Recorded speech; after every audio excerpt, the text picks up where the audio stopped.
Hello and welcome back to the Boston Space VR series. This is episode 2 of the ISS edition.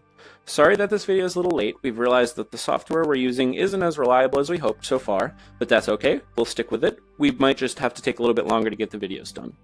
That being said, this episode is also going to be a two-part, and that will try to help us avoid having crashes on the software we're using. So let's get started. This part is going to be about human transportation to the ISS and back. But before we get into that, let me say that on November 2nd, we hit the 17-year mark where humans have been living and working on the ISS constantly. So in the last 17 years, there's not been one time where humans weren't living and working up here. So cool, we're learning so many amazing things. So I hope you guys are getting excited and learning more in this series. So, the space shuttle missions ended in 2011. We used to use the space shuttle to get humans up to the ISS and back. So what do we do now? We actually buy seats on Russian spacecraft. This is called the Soyuz spacecraft. The humans sit in here. This gets launched on top of a rocket and brings astronauts and cosmonauts up to the ISS. I'll actually show you a video of the launch, just so you can get an idea of how this system works. This video is of Scott Kelly and a couple other astronauts or cosmonauts being launched on a Soyuz rocket up to the ISS. This system has been very reliable for us and it has worked great, but it is expensive for us. We have some amazing technology and science companies here in the United States, so we do want to take advantage of those, so we're not going to be doing this for too much longer. That being said, we've always had safe and reliable launches on this rocket, and it's worked great for us in the past. We're still using these up to today. It really is an amazing machine, the Soyuz rocket. So, let me pause this video here, and let's talk a little bit about the future. So, like I said, we don't want to be riding on Russian rockets for the rest of our stay on the International Space Station, or in low Earth orbit in general. So we do have a couple plans for the future. We have, first, the Boeing CST-100 Starliner.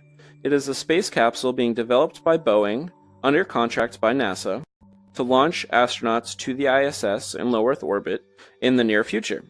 Hopefully we'll start using this in the next year or two. It'll launch most likely on an Atlas V rocket.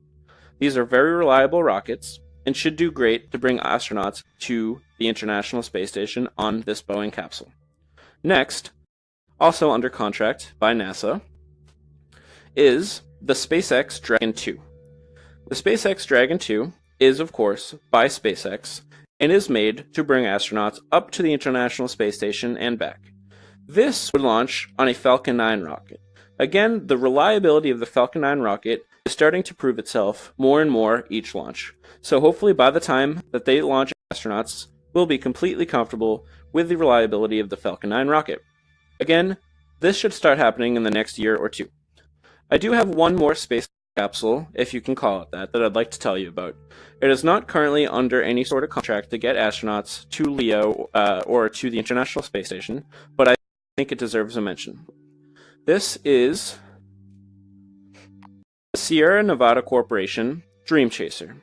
It kind of looks like a very small space shuttle. It's a lifting body and is different than the other two methods that will be used, the capsule, to get to the ISS. Let's hope that Sierra Nevada Corporation will continue to be successful, and maybe someday in the near future we will see this to be used to get astronauts up to low Earth orbit and up to the International Space Station.